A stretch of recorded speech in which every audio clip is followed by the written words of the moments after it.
Hello, everyone. Welcome to MWise. Thank you for making the time to be here. Now, before I introduce the Threat Intel panel, I thought we could take a moment and just think about and focus on some of this zero-day summer that we've been defending against. So, what have we learned so far? Up until today, we have seen 62 zero days exploited in the wild. That is already more than last year. Last year was 55, and we're on track for a pandemic high of 55 or 88 the year before that. So what is happening out there? Well, we know that a lot of these zero days are perpetrated by APT groups and even financial crime groups. Let's take a look at one of them in particular. So as we are looking at these, what threat intelligence analysts have to do is they go into and look at the data itself. They look at the threat data and they try to make sense of what's going on. They have to have various levels of expertise in order to understand how are we going to mitigate against these threats. In this case, a Chinese group that we track called UNC 4841 was actually responsible for targeting the Barracuda email security gateway appliance, which compromised hundreds of organizations around the world. And what we saw in this 8-month campaign, besides one pause in the middle that we saw around Chinese New Year, was they were looking at 26 different sector clusters of activity. And that ranged from everything from government to healthcare to IT to manufacturing. And what they did was, upon discovery, the Barracuda team was able to run a patch. And then when it got announced publicly, you can see that there was even more activity, a spike in activity. Because what these groups are trying to do is take advantage while they have that access. So patching quickly is really important. So this is what threat intelligence analysts are doing. They're trying to get to the truth of the matter so that defenders have an advantage. If we look even closer at what this threat actor was doing, was they were really targeting in an interesting way. And looking at victimology is what threat intel analysts like to do. So what we saw was about a third of the targeting from this group was actually at very traditional strategic targets of espionage. Think of things like aerospace, defense, military targets, things like that. And then about a fifth of them were really associated with driving the targeting itself. So you can think of IT companies and high tech that were going to propagate the attack itself. But then let's not forget that there are also very discrete strategic areas of interest: chip manufacturing, defense, banking, and finance. That's what this group was trying to look at. So as we see this evolution primarily on the side of how China is becoming a world-class cyber superpower, we're seeing that demonstrated through these events. And defenders are looking at this and enduring a lot of toil to defend against zero day after zero day. So to talk about these topics and more, I wanted to take the opportunity to introduce our Threat Intel panel moderator for this year, Sean Lingus from CNN. Come on out, Sean.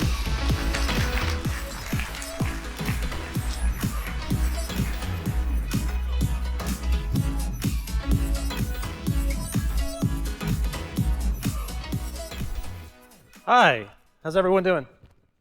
It's very bright, I didn't expect this. Great to be here at the Threat Intelligence panel. My name's Sean, I cover cybersecurity for CNN. I'm joined by some friends of mine who are gonna make this panel very interesting because of their expertise. We have a great mix of people with experience tracking state-backed actors, e-crime, and everything in between. So I'm gonna bring them out right now. We have Selena Larson, who's Senior Threat Intelligence Analyst with Proofpoint.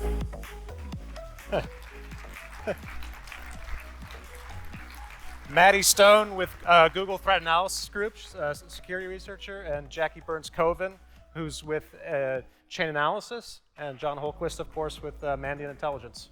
Thanks, everybody. Can you say? Yeah. All right. Okay, how's everyone doing? Great. Good. Great. Great. I wanted to start our conversation by talking a little bit about 0 days, O days, if you will. Tomato, tomato. But when I started covering cybersecurity years ago, we were often told that the average person doesn't need to worry that much about 0 days, or the person who's not in the business of intelligence or espionage. I think that's changed quite a bit.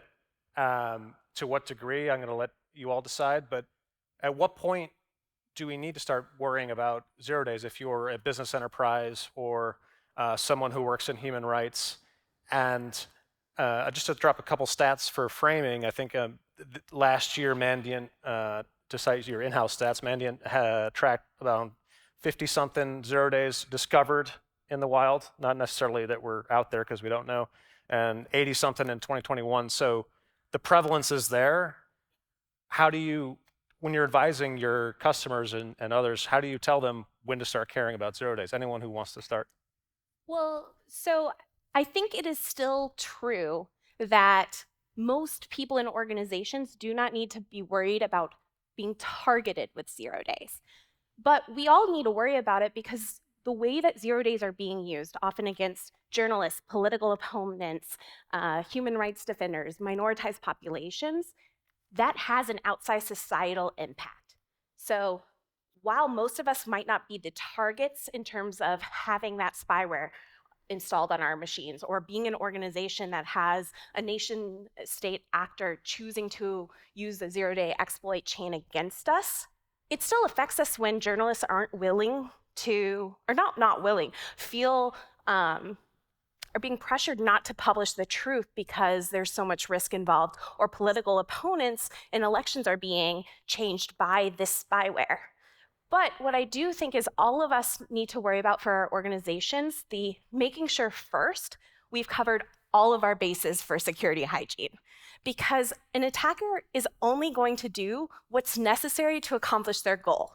So if they can get you in your organization because it takes you 2 weeks, 1 month, 6 months to install patches, they don't need to use a 0 day to get you. They only need to use an end day. And so what would be best is make them use a 0 day to target your organization. Make them use novel exploit techniques, a chain with 4 0 days in it for them to have success, and you detect it within 24 hours. That's what we work for, is not that we will never be hacked with 0 days. That's the story. Yeah, they did it. They had to use the best tools, invest all this money, all this time, and we found them within 24 hours and are burning their whole capability. Right. Selena or Jackie, do you see a difference? I mean, you both track e-crime actors quite a bit. Do you see a difference in the way they use 0 days versus state actors in terms of their willingness to burn them or hoard them or what have you? Yeah, we certainly see an increase in the use of 0 days by ransomware actors. I would say this year, at this point, we're at nearly $500 million worth of ransoms paid. That's a 50% year-over-year increase compared to last year. And that's in large part due to the employment of 0 days in ransomware attacks. Clop, most notably, has been using it as part of their Move IT campaign. And I think it's an interesting question as to why. Is it out of desperation, as Maddie was saying? Is it because victims are better defended? They have a plan. They don't pay out of consideration due to sanctions and due diligence or their insurance policies. So we saw last year a shortfall in ransomware proceeds. So perhaps that is forcing some to go the route of 0 days. On the other hand, it might be that these groups are now better funded after years of accumulating ransomware payouts, that they have the ability to purchase these 0 days. So it is certainly a concerning trend, and it's putting this year on par to be one of, if not the worst years in terms of ransom payments. I think that's a good point, actually, talking about the threat actor response to the landscape, right? So there's a lot of change that we've seen across the e-crime landscape, both from an adversary, but also a defense perspective, right? So e-crime actors want to make money. APT is just about very sophisticated, very specific objectives. E-crime actors, they just want to make money. So you said something about burning O-Day. I don't actually think e-crime actors are really burning it, because that implies some sort of like negative consequence to the use of the 0-day. Like, oh no, people know I have it now. But that's the whole thing. Like, they're using it because they want to make money, and they don't care if it's going to get exposed and then reported on later. They'll shift it and they'll try something new. And so it's a direct response to the landscape of, macros really aren't as effective anymore. MFA everywhere means that, password spraying is way less effective. So they're like, okay, changing up the attack chain and putting the time and resources necessary to either invest or, to Jackie's point, buy the O-days that we're seeing a lot of in especially ransomware, certainly, but other e-crime activity as well. Let's bring in Mr. Holquist. Maddie, did you have something you want to say, Maddie? Oh, I was just going to say, and like, we have to remember that it is progress in security, the fact that they have to use these 0 days versus the previous techniques that they've been using. To allow them to continue to use the previous techniques, sure, our 0 days tracked in the wild numbers would be lower, but that is a easier, less sophisticated mechanism that requires less investment. And then also we are seeing just sort of this divergence in the 0 days that these e-crime groups are using versus the 0 days that we're often seeing that APT's using. Of a lot of these e-crime groups are using 0 days that are the low-hanging fruit. A lot of the times they're using a bug that still exists because the vendor did not patch it completely. Or it is a very trivial variant of a previously known vulnerability that did not get patched correctly. And so they're able to do this tiny little hop without all this investment and exploit dev and researching a new attack surface. Folks know that those bugs probably won't be around very long, so we'll sell them for less to try and get this magnitude of sell it to as many people as possible, use it as quickly as possible. And so that's sort of, it's interesting to now see sort of this divergence in sort of complexity of 0 days too. I'm worried about criminal use of 0 days, particularly against file transfer software. And the reason I'm worried about that is that there's been a convergence of a technology and the business model of extortion, or multifaceted extortion, which used to be ransomware, right? As the adversary moved out of a disruptive model to this model where it's about taking data and releasing it out of the world in order to extort people for money, that meant that all they really need to do is get their hands on that data, right? And there are easier ways to get their hands on that data than there are to disrupt systems. Right, a ransomware deployment takes what, a week? Sometimes, if you hit a network hard, you get all that enough data in a week, maybe less. But if you have a 0 day in file transfer software where a lot of people do not erase their data, right? They let it sit there, and it accumulates over years, and it's highly sensitive. Oftentimes, it's like dealings with lawyers and things of that nature. You can not only hit one organization in 1 day, you can hit many organizations in 1 day, right? So there's this huge economy of scale, and an actor like Fin11 recognizes that. That's why the MOVEit incident was so devastating. Yeah. And I think that it's so valuable, and it's so clearly valuable, that we are now going to see every other actor who recognize the value here. This is it, the criminal marketplace is a perfect marketplace. When something works, they change to do it. And so, Fin11 has proven the value of this. They've done this multiple times now. So you can anticipate that other players are coming after it too. So if you are administer of file transfer software, I would really think heavily about, what happens if a 0 day hits this? What secondary measures have you taken to make sure things time out, or your administrative rules, or things of that nature?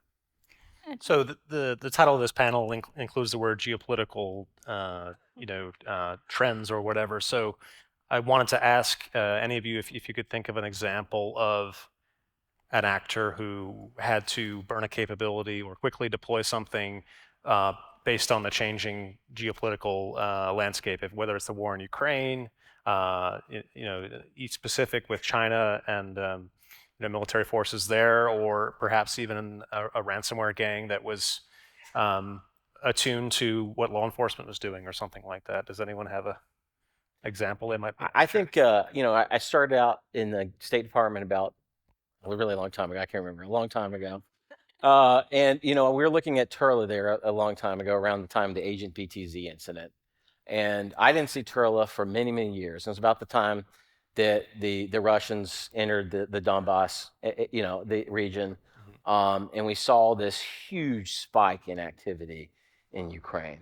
And, when we asked ourselves, why are we suddenly seeing all this Turla activity? One of the answers that we came to was there's too much work, right? And they're not nearly as clever, and their security consciousness is not as strong as it used to be because they have operational needs, right? And so that's one of the strange things is when these things light off, we get this huge opportunity to learn about the adversary because they can't possibly answer to their bosses for all the operations they need to conduct, the metrics they have to show, and also take care of OffSec.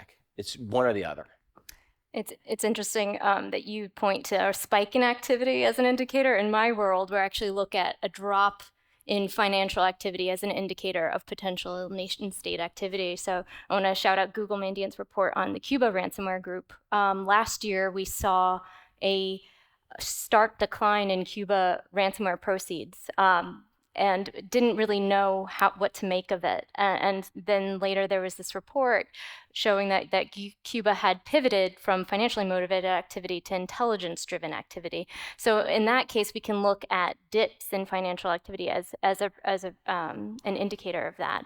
But why not both? We're certainly tracking wallets belonging to threat actors that are nation-state aligned, that are using ransomware as a guise for intelligence operations, but also collecting money at the same time. And some of these groups are actually not even giving a mechanism to pay if the victim's trying to do that.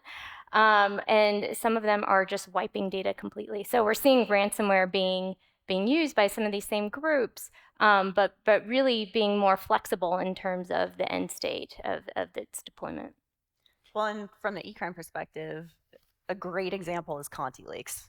Following the Russian invasion of Ukraine, there was a researcher that just blew up the Conti gang, leaking the chats, leaking a lot of internal information, targeting information, the usernames of a lot of the main players.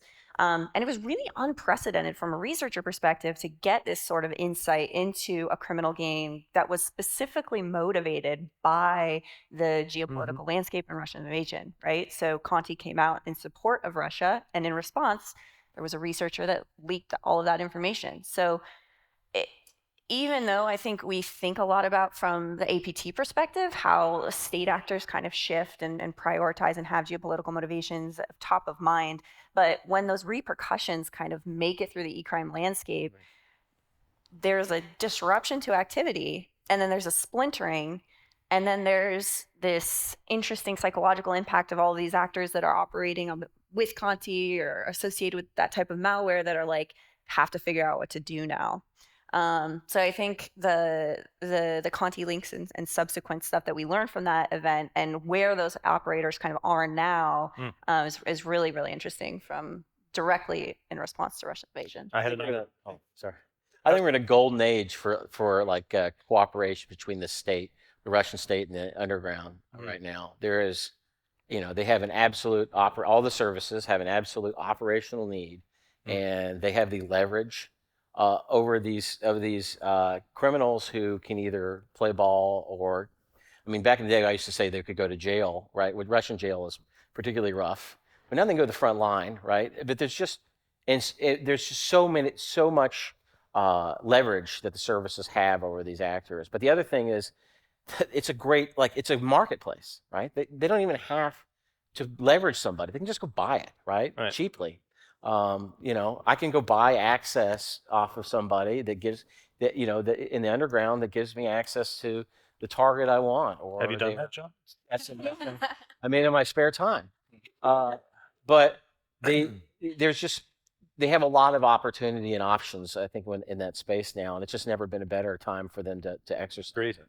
I had the opportunity to interview the Conti Leaks person behind that persona, and I asked him why he did it, and his answer was not repeatable on stage right now. But suffice to say, it was a deep disgust of the Russian invasion and what it was doing to his, particularly his village.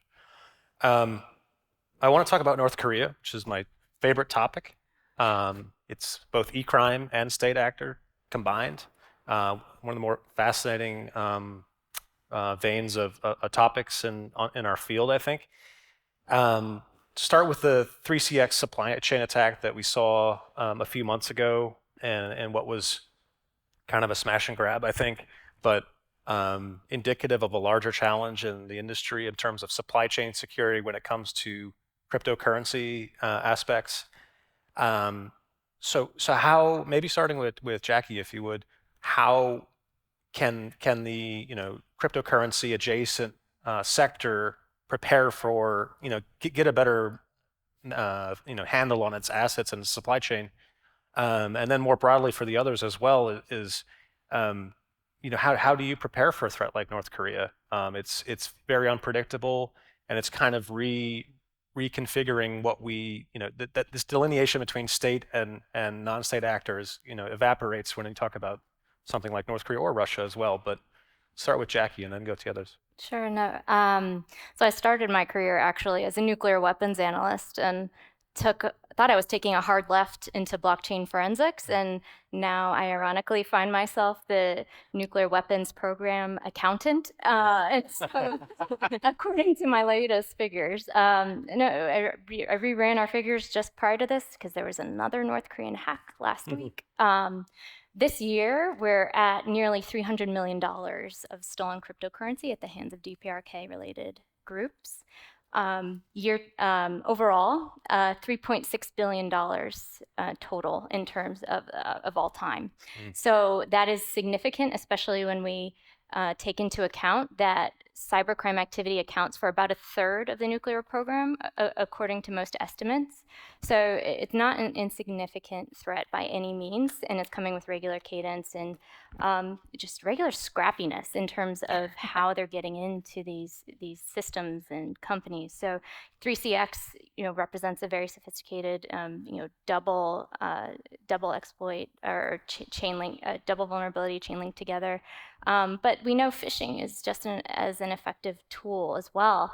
And more concerning, we have these IT workers, these North Korean individuals, estimates into thousands that are stationed, some in North Korea, some all over the world, that are interviewing with these targeted companies, cryptocurrency businesses themselves, as well as different components of the cryptocurrency supply chain, trying to take on jobs in the security field. So it is quite concerning in that respect. However, $3.6 billion later, we're still without a properly functioning blockchain ISAC. There's an FS ISAC, but we need these cryptocurrency businesses to be able to share information in real time. And North Korea is targeting exchanges. It's not just centralized exchanges, it's DeFi. It's gaming. And so we need to bring all those stakeholders to the table because there's a real unevenness in terms of how information is shared and what information is being shared. And that goes for not just specific vulnerabilities, but also specific individuals and identifiers of individuals who are interviewing for positions at these companies. So we definitely need speedy and efficient information sharing among these cryptocurrency businesses because the stakes are too great. And we're seeing very loud advancements from the DPRK North Korea nuclear program. So it's a huge issue, and that needs global stakeholders to the table. I think a blockchain ISAC may be in the works, early stages discussions I've heard, but it's something that folks like yourself say is really needed. And yeah, and we're in an era where banks look a lot like cryptocurrency businesses, and cryptocurrency businesses are starting to look a lot like banks. And so I think bringing kind of both sides to the table, because we're starting to see more banks enter the custody space, and more payment processors who all have targets on their backs. John or Maddie, do you see the North Korean actors on their tradecraft, or Selena as well, do you see them emulating or learning from other actors abroad, or that are just so locked in on their own tradecraft that they don't need to? They're excellent social engineers, right? We see so much social engineering. They take their time. A lot of times we'll see them like spend a month, sort of working over a target. But the other thing, I think that the supply chain thing, they don't get enough credit for that. They've been doing that for as long as I've been known about North Korean, activity. It's been going on for I think like 15 years. Mm. And they used to do, like I remember them coming through like AV in South Korea. They really pioneered that method. And if you don't care about this stuff because you're not a crypto person, or you don't care about them getting nuclear weapons, care about it because if they roll through these third parties, right? If they roll through the supply chain and they get you on their radar and they realize that there's value there, they will hit you, right? We Yeah. have seen non-crypto targets, them work non-crypto targets when they've come through these methods, right? Just because you don't have crypto doesn't mean you're not valuable to them. And you may be valuable solely because you are another supply chain, right? So if you're a technology firm or you have third parties that you work for or customers, you may be valuable because they can identify targets or make their way to them. And we all have to do our part to sort of keep these actors out from moving further and further downstream. Yeah. Or you may be a target because you're a nerd sitting in a basement studying bytes all the time looking for vulnerabilities. So like last week we disclosed about North Koreans once again targeting security researchers with the goal of stealing zero-day exploits. And this really gets back to what you were saying of sort of, do they steal techniques from others? This is really a North Korean creation of creating these Twitter accounts, posing as vulnerability researchers and exploit devs, spending months trying to build these relationships through DM, saying, I'm trying to grow in this industry. I need help. I think I found this bug, but I'm having trouble triggering it. Can you help me so that I can submit it to the vendor? Or I'm trying to prepare this presentation. And so really trying to exploit the fact that we need collaboration in this industry and to make it open. So folks like myself and others on my team become the targets because they think we have this cache of 0 days sitting around that then they don't have to create them themselves. They can just steal them. And so this is the second time we've seen and published about it. I think, or maybe the third. The first time was January 2021. We saw this happening. They went quiet for a little bit, came back. This time they came back again. Apparently, they've spent months trying to build the relationships to then get folks to another platform other than Twitter, and then using 0 days or a tool they posted up on GitHub to try and get access to researchers' machines. So that's really, I think, what we've seen as a pretty purely North Korean so far technique. I mean, I'm sure there's others who are also looking to hack security researchers or targets, but it's remembering and thinking about like this collaboration is so important, and transparency and pushing for transparency in our industry is important. Like, we're never going to confront this problem, and especially 0 days, if we're all trying to keep all of our information into a little silo. But that's what they're trying to exploit. So it's almost like we need more transparency amongst ourselves of being like, hey, I got this account that, is claiming it's a security researcher. It's just following everyone on Project Zero and everyone who's ever presented at Black Hat, and they're claiming they have all this stuff. Have you heard of them? Do you know who they are? And it's trying to be more transparent about these discussions as well, to try and figure this out and not let them take away our collaboration. I hope they don't succeed, because what they're doing is exactly the way I behave online, which is using social media to try to get people to tell me things. It's not. I don't impersonate anyone.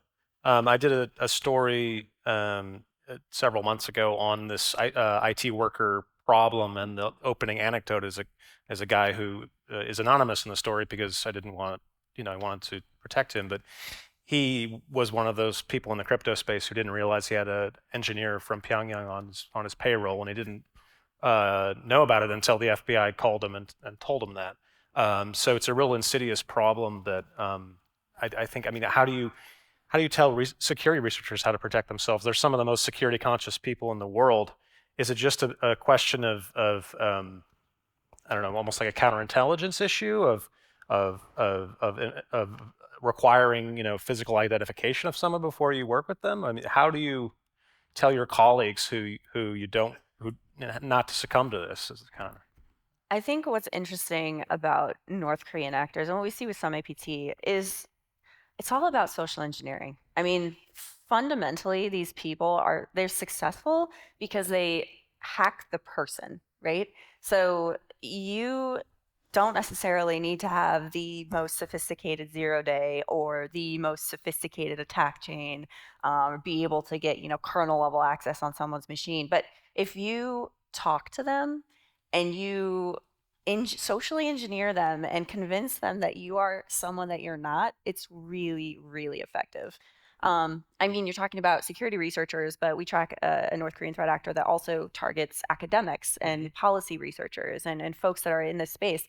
And what I think is really interesting is a lot of times it's like, oh, potential interview request, or, I want to learn more about this paper. It's very much kind of like pandering to what people want to hear. I mean, if someone comes to me and is like, oh, I want to learn about what you do, I'd be like, yeah, let's talk. You seem fun. That's also the hackless hack, right? Because you can have an interview they can literally interview somebody and never hack anything. Yeah. You could just ask them for the information. Yeah. So I think that's kind of the most important thing is like social engineering works. There's a social engineering thing for every single person. Yeah. Like, and I think that's what we often forget as security people. We're like, nah, like I'm so on top of this. Like I would never fall for this. But there's something in there for everyone. Well, and to John's earlier point that even non-cryptocurrency businesses are at risk, I was catching up with a financial institution, and they were saying that they were going to red team what if we hired a North Korean IT worker? And he said that ended very quickly because I just said I would quit. And it's a serious consideration, and it's coming up in these different security offices and different security teams. What if? Do we need more vetting and diligence, especially in remote work environments? And I think it's really important for us, especially as security professionals, to yes, all humans, we can be hacked. But then using that not to be like, we just got to keep training the humans more, but figuring out how do we build products that make it easy to be secure. Let's assume the humans get hacked, not because of negligence or insider, but just because it's hard to be on all the time. Like it's hard not to click a link. It's hard not to believe when we also need trust, and to be open and collaborative. So how do we continue pushing and building, assuming, sure, okay, I started DMing a North Korean security researcher. What they needed me to do certain actions off of Twitter DM to be able to hack things, so it's how do we then try to put as much friction in each of those steps that allow them to actually accomplish their goal instead of just thinking about it from sort of the where can we stop it? Oh, this is one part of the problem. Let's just, worry about phishing training or things like that. Like being a human and not falling for that is really hard. And I think we should all acknowledge that more. We're dealing with that in the criminal space right now with this 844, 8449, is that right? 844, the actor that's been hitting the casinos. That one of the things that they're so good at is they're English speaking and they're wonderful at social engineering, but they're also like they're exploiting a problem, I think, with help desks where help desks are incentivized to be helpful, right? And rather than be sort of like the front line for your organization, security front could see themselves the security front lines. They're being overly helpful and pulling people through these security, questionnaires and problems, and creating, and it's almost like pulling them through the social engineering process, helping them through the social engineering process. So I think we need to like that. That's a glaring security issue that we're going to have to review. That this actor is now like really identifying for us. Speaking of, Johnny talked about file transfer services, how it's the new hot thing in terms of people exploiting that. I want to talk a little bit about the MOVEit or MOVEit saga that sort of took up a lot of people's time earlier this year. To me, it struck me as sort of a fire drill for everything in InfoSec. You had incident responders who were getting run to the ground. The press, I was trying to keep up. We had headlines on CNN, breaking news, that kind of thing. And then you had the victims, of course, weighing whether to pay a ransom. The actors, were steadfast in saying they didn't want any ransoms from federal agencies that they had compromised. Only, it seemed to me, the way I interpret that was like only the deep-pocketed private sector companies. My question, we're here in 2023. We've seen this movie before, different flavors, but what did we get right and what did we not get right in response to Move It? And we could mean anything. It could mean federal government, reporters, if you want to pick on us, the community writ large, the victims, the researchers, and by the way, we're still finding out about victims today of Move It. So it's a long tail, but for me, it's a really interesting case study. So anyone who wants to start. I think one of the biggest things that have come out of it, obviously as a vulnerability researcher type of thing, is how many times it took of trying to patch this. There was the first bug. It wasn't completely patched. And when we say, correct and complete, it means almost always you're going to have the same mistake or a very, very similar mistake in other places in your code base, because code is written by humans. And so if you've done it this way one place, you've done it in others.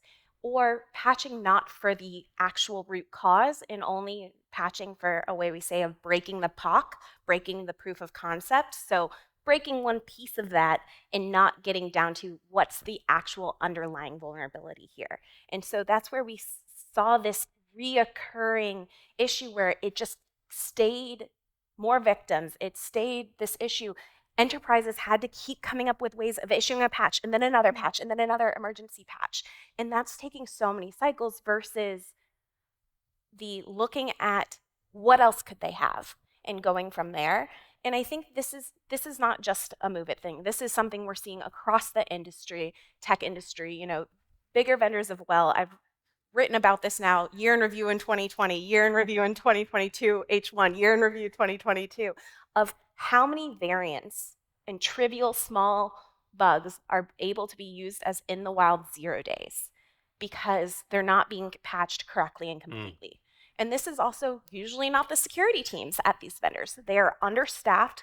They are only, evaluated on how soon can you get a patch out, not how correctly can you get a patch. So this is not at the security team level.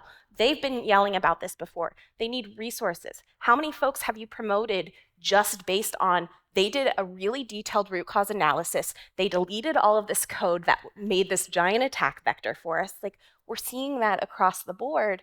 Or people only creating a security update process after the fact of getting their first in the wild 0 day. So I think that is one of the fundamental pieces to me of, if it was a one patch type of thing, this could have been a very different sort of response and impact. Indeed. Anyone else from that perspective on what you learned from Move IT?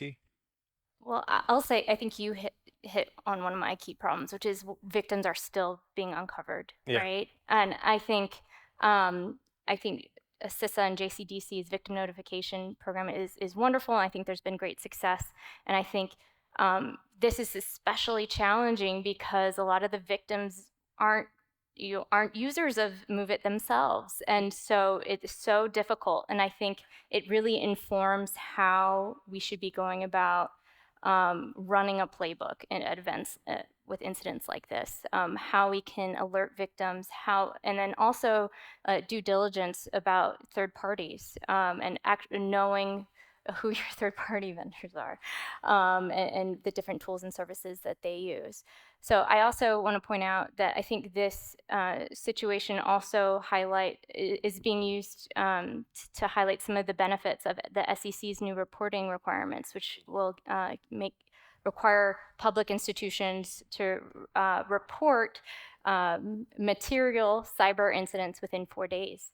I'll just say, going back to the casino hacks, I myself was scouring the SEC's reporting page, trying to put the pieces together around the casino hacks and trying to determine if a payment was made or the type of incident that occurred. So I think more transparency about these incidents and more reporting can help people be better equipped to handle it when an incident does occur, but hopefully be able to prevent it from happening to begin with. Well, and one thing I thought was interesting, Sean, before you wrote about Move It, had you ever heard of Move It? No, I hadn't. Yeah. So what I think is really interesting is there's so much focus on a lot of these SaaS applications that, or even IT support, all of these kind of things that are deeply, deeply embedded in the enterprise. And it goes back to your question: when at the beginning, when do we need to start worrying about 0 days? It's like the average person. It's like it's actually interesting because there is this hyper focus, especially from the e-crime side of the house, right? They're not necessarily looking at the Windows or Apple iOS one-click O-Day. They're looking at what are SMBs, what is the Fortune 500, what is in their networks, what is within the enterprise, what is probably not prioritized for red teaming, and even if an organization has red teaming or like vulnerability analysis, they're probably just running Metasploit on something in the same thing as anyone else. Like, and the sort of increasing focus on MOVEit, for example, is a great kind of lesson to the overall community of, okay, what can we take away from this incident and move forward, right? So if I'm in an enterprise, I'm taking a long, hard look at what's in my tech stack right now. What am I using? What am I relying on? What has some of our most sensitive data?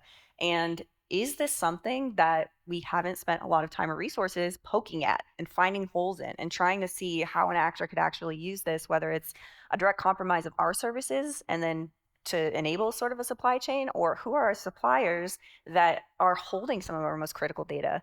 So I don't know necessarily if there's anything that should have or could have been done better. I think you covered it, Maddie, but moving forward, what are the things that we should be looking at? What are these SaaS and enterprise applications that have a high likelihood of threat actor attention just because folks like you or me or other people like had never heard of it before? Right. But I do think this does transfer to those consumer applications and devices as well, because like last week, the Citizen Lab disclosed iOS 0 day that NSO allegedly using to install Pegasus on devices, Pegasus spyware.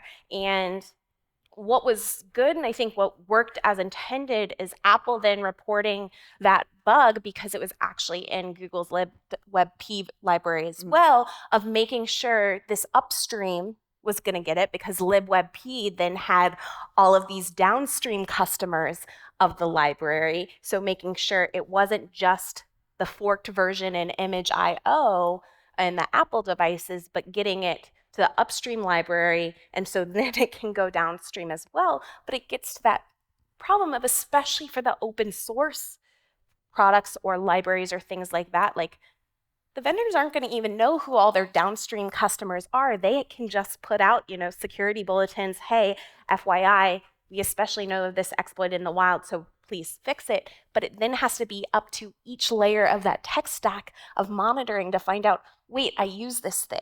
And once you're even 2 steps away, like, you might not know that the thing you're including is including that, and to be on them.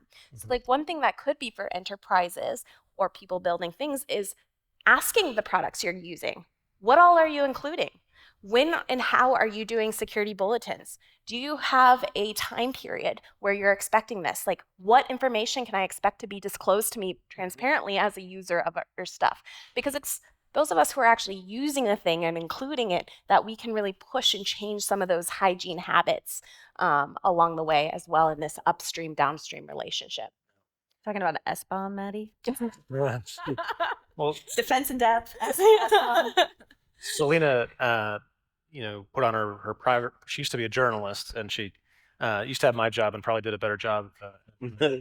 You asked a question of me, and then it got me thinking. Now that you're not a journalist on the research side or on the practitioner side, are you getting straighter answers from people when there's a crisis? When you want to pick up the phone and you're cold calling someone who you don't know in the community, are you getting the information that you need to collaborate? I guess that It depends. I think, that's a really good question, right? So I think, you're talking about the new SEC rules, which I think that a lot of people had some concerns over due to the sort of like within 72 hours, you even know if you have an incident or not, right? Like, so the timetable is a little bit funky, but I think that there's this push to improve information sharing, like has been mentioned multiple times on this panel. But there's also sort of the fear of any of this kind of like leaking out or like becoming widely known. And honestly, a lot of times that I've learned is the answer that you're getting a non-answer is because the organization doesn't know yet. Like they don't have all the information. I mean, it's really hard to do. I mean, these folks I'm sure know a lot better than I do, but it's really difficult to do incident response quickly and have a full picture of what the heck is going on. So sometimes the non-answer, or like no response, or we're still working on it, is literally because they don't know what's going on. And so, yeah, I know it can be kind of frustrating as a journalist. You're like, I need to know what's happening. But on the flip side, like, who are these incident responders that in 72 hours know exactly what's going on in their network? I want to stay on the theme of the sort of gray area, the blend of state and non-state activity. We talked about North Korea, but we could also easily talk about Russia in this space. Obviously, it's been going on for years and years, but I mean, the Conti leaks were one example where we got a little bit of a glimpse of the threat actors were talking about some building that in St. Petersburg, which just happens to be an FSB office. So I guess whoever wants to reflect on more than a year into the full-scale invasion of Ukraine by Russia, how do you see the synergy between, to use a corporate buzzword, between the Russian state and cyber criminals? Has it changed much, or are we still seeing what we saw in the 90s and in the aughts? Anyone? Maybe John first. I think it's only improved. I think, I mean, obviously we put pressure on, on Russia, and there were some talks about maybe turning folks over and things like that, and then of course this happened, and the full scale invasion happened, and I think that created a scenario where both sides knew that they had no one else to go to, right, for a lot of things. And since this has begun, we've seen the GRU, the FSB, and the SVR all leverage in some way criminal capabilities. The SVR, apparently is showing up in places that may have been access gained through, say, like an info stealer or some capability like that. They may be buying it out of the underground, or they may be just being given it. We've seen, good evidence. I think that the Cuba ransomware is a good example of actors who are probably playing both sides. The Conti leaks showed us something as well. There's probably quite a bit of this that we're not seeing. But I think that the biggest thing now is that there's no other place for these people to go, right? They're stuck there, and there's a need, and the state needs them, right? And I think that's created like a perfect. It's kind of tightened the bonds, if anything. Yeah. Jackie, you closely track the ransomware payment ecosystem.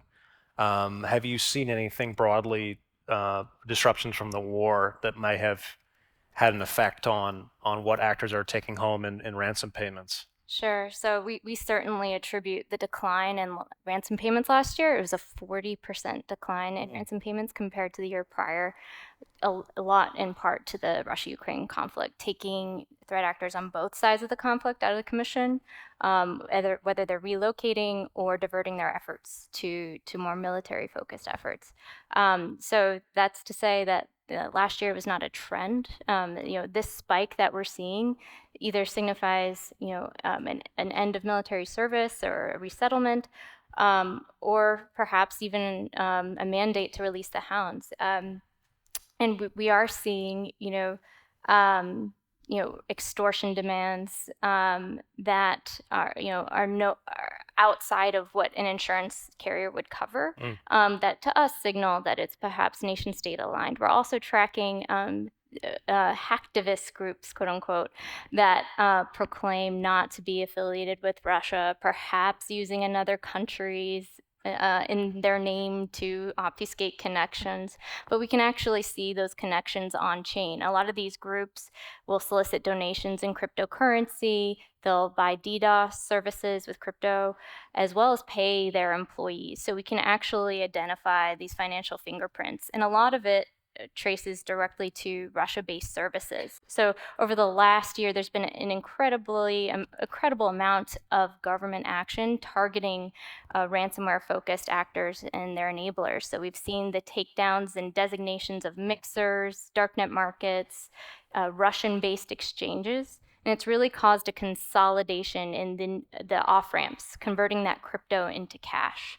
And it's a lot more difficult for these actors to get money out, but it's quite clear that Russian services are still a hotbed enabling these actors to cash out. Yeah, I think the next speaker is going to be touching on that. Someone, I think we have the FBI director next. We only have about 5 minutes, but I wanted to kind of broaden the conversation in terms of, how each of you, how do we translate all of what we talked about on stage to everyday people who aren't living in this space? Is there a particular way that you all communicate with your friends and family about what you do that makes them understand it and actually resonate? Because I find myself always being a translator, both among my immediate colleagues, but then people outside of news as well, because the more that we can make this relatable and not magical sounding, the word cyber has always been problematic for me, but we don't have a choice. We're locked in at this point. So briefly, what resonates when you're talking to your average person who's not a ones and zeros person about this subject matter? How do you make them care? My nephew calls me an internet cop. So I think that's kind of how it translates. But I mean, for the most part, the folks that I'm talking to don't have to worry about North Korean state actors. They have to worry about pig butchering, scams, romance scams, things like that. And I mean, talking about cybersecurity hygiene to like a person who's just like, I'm just using my phone. Like, I don't know what you're talking about. It's super important. And I think it's less about the technical aspect and more kind of changing the behavioral mindset. And like understanding the key things to look for and the social engineering things and kind of like key points of conversation. Like if this is happening to you and you're not expecting it, like that should be a red flag. But yeah, I mean, I think it is a lot more, for me at least, focused on the more interpersonal interactions and then the subsequent behaviors and taking away the idea of cyber, but just like how to be safe interacting with a lot of this stuff. Online safety. Yeah. Maddie, did you want to say anything? Yeah, my friends and family regularly say they do not understand what I do, and say I'm the nerd of the friend group, which I mean is also true. But I try to lead also with optimism and trying to remind them that don't let perfect be the enemy of good, because each little step, each friction you add into this that makes it a little bit harder keeps you that much safer. And also, if you do fall for a scam, if you are hacked, it's not the end of the world. But talk to me, talk to someone about it. We can help, and there are solutions, and it's probably not going to be something you even remember necessarily like 5 years down the line for the vast majority of them. And then what you learn from that, like talk to your other friends about this. And I don't think we need this almost like, oh, I'm going to be hacked. Like, what can I do about it? There's nothing, you want me to use a password manager? I don't even understand how to use a password manager type of thing. Showing them the easiest things of like, hey, realistically, I don't think you need to worry about someone coming into your house and looking at your notebook. So if for you to keep at least your bank passwords different by writing them down on a Post-it you keep in the drawer, like, do it. That's that whole it doesn't need to be perfect. You don't need this offline, this certified cryptography password manager. And then to others in the industry, especially those working on building tooling and maybe not in security, I try to remind them of how far we've come. Because we've seen huge gains in security in our baseline across the board in the last 5 years. And yeah, we have a heck of a ways to go. I think we can all talk about that. But we are making progress, and it's impacting each of these different organizations and folks we're tracking. On that positive note, which I don't say sarcastically, I'm glad we're hitting some positive notes because it keeps us coming back. That's about all the time we have. So thank you to all of you for sharing your expertise and for you for being here. Thank you.